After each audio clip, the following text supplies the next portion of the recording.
In this video, you're going to learn several features available in the Sass language which will allow you to reuse certain chunks of Sass in a very easy way. So let's start with the import, which exists already in CSS, but it's slightly different in Sass. Now, if you go to a CSS file and you import another CSS file like this, followed by the path of your CSS file. So let's say that the CSS file is in the same folder, and let's call it styling.css.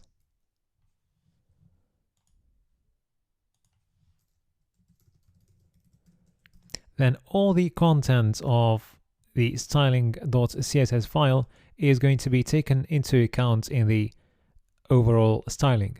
But there is one problem here. For every single import, you're going to add one HTTP request when your page loads, and that will slow down your web page. And by the way, you can either use this syntax or place this inside the URL function like this. So that's how you do it in CSS. But again, this will add one HTTP request for every single import, right? Now, if you do that inside Sass, it's going to be different, because Sass will compile all the CSS content or the Sass content into one single CSS file, which is style.css. So in all cases, you will still have only one HTTP request for your web page, and you don't run any risk of slowing down your web page. So in a real life example, what you would have inside the structure of Sass is a list of folders. So you may have a folder called base, where you're going to place styling that affects all your different web pages. And this is normally called the boilerplate content, because it will affect every single web page in your project.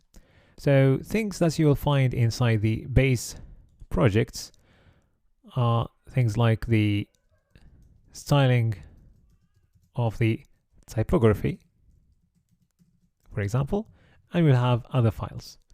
You can also find a pages folder where you have styling that is specific to each page. So for example, I may have a file called home.scss, and that would be for my home web page. I would have another one called quotes.scss for my quotes web page in my example here, and so on, one for the sign up page, one for the contact us page. All right. Another one that you'll find in Sass projects would be called utils. And inside this one, you'll find Sass files which include things like variables,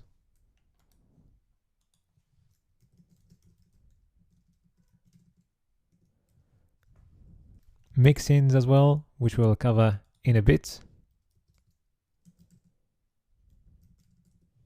functions,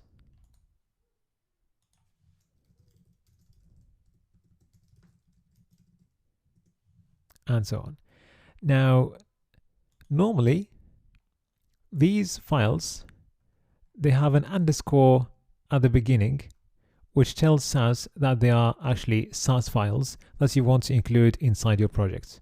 So when you include them later on in your main file, you don't have to write the extension, and you don't have to write the underscore either. So normally the name would be like this. So underscore followed by the name of the file. Another folder that you may have is called components. And by the way, you can call them anything you like, but this is just a general practice. So inside components, you can style specific components in your projects. So this includes things like buttons or other components like carousel, sliders, and so on. All right. And you'll also come across another folder, which is usually called layout.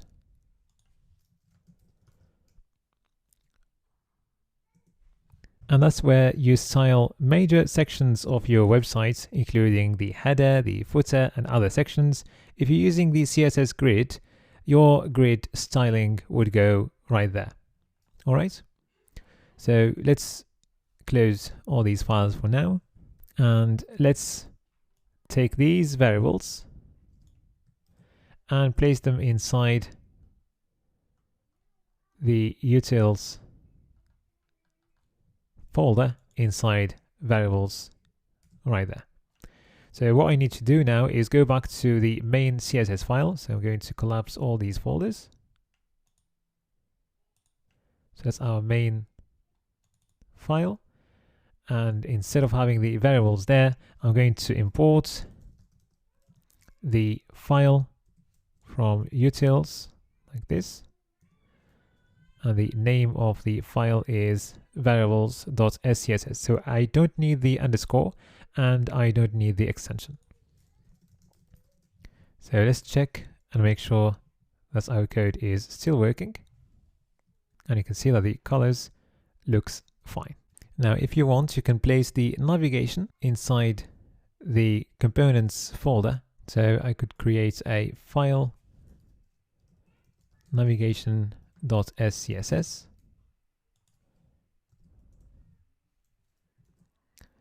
and copy the styling of the navigation right there.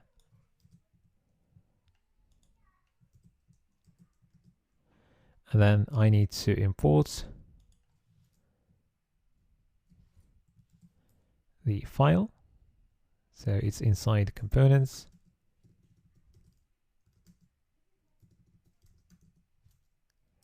Navigation. So again, I don't need the extension and I don't need the underscore. And it's still working fine.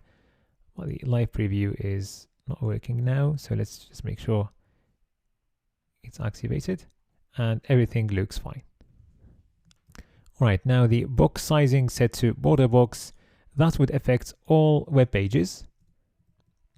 So we could place it inside the base folder. So let's create a new file. I'm going to call it, for example, base.scss.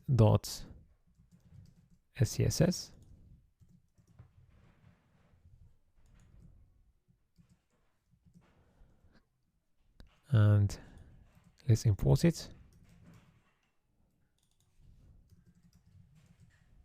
Now let's have a look at the compiled CSS file.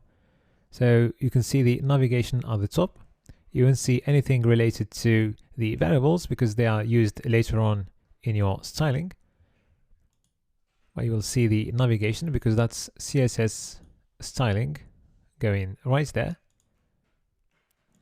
And the base styling is this one. All right.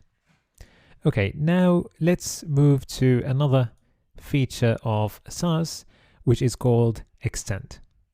So the extend feature can be used with the extend directive, which looks like this. And this will help you inherit styles from another property. Well, to make things easy to grasp, I'm going to create a few buttons at the end of the document. So let's place some text inside the buttons. So the first one is going to be default, then success, warning, and error. And let's give the success one a class of button success. And then this one a class of button warning. And this one button error. So I'm going to add some styling to these buttons with some background colors. So let's select the success button and give it a green background color.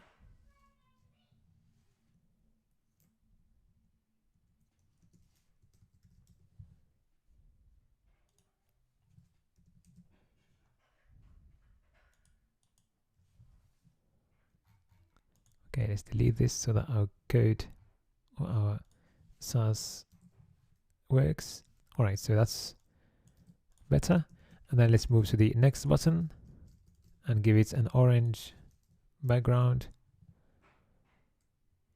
And finally the error button. And let's give it a red-ish color. Okay, so that looks good.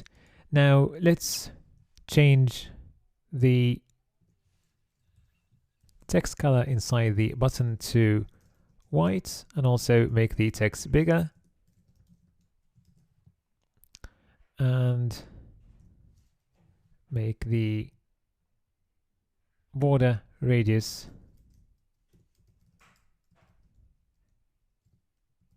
set to something like 4 pixels. All right. Also, let's remove the border. So border none. And let's turn the cursor to a pointer when we hover on the button. Okay, so that looks perfect.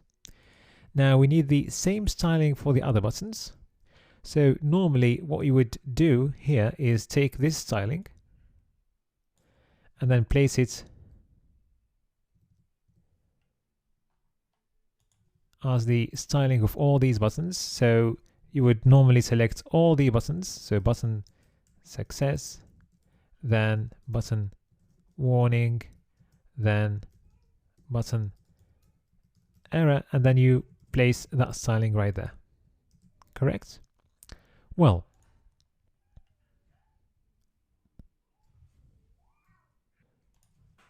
that's how you would do that in CSS.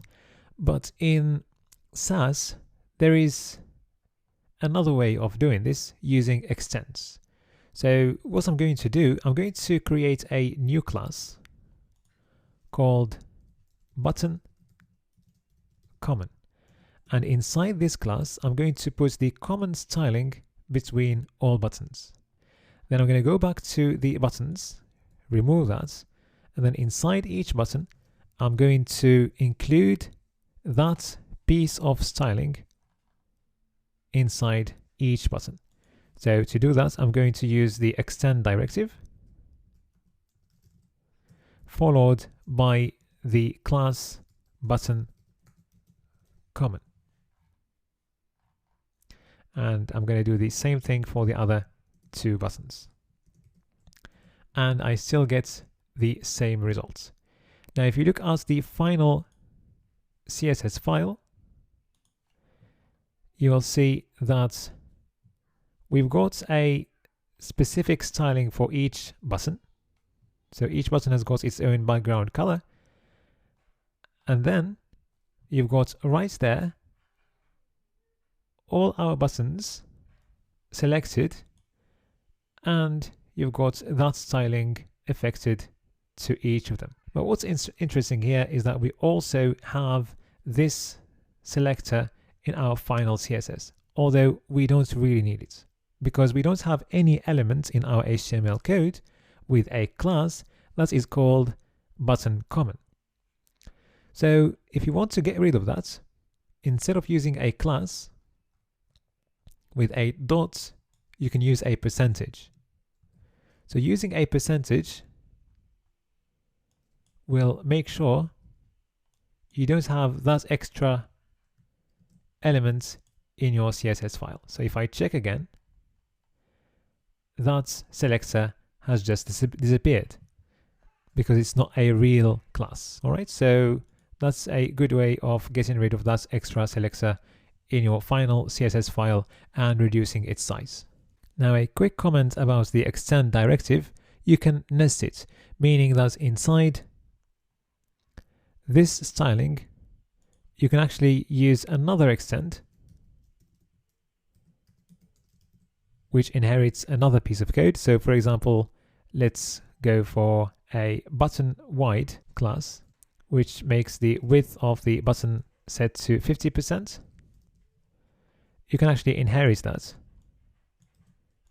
inside button common, which will make all our buttons quite wide, and you're inheriting button common right there. So we're extending button common, and button common itself is extending button wide.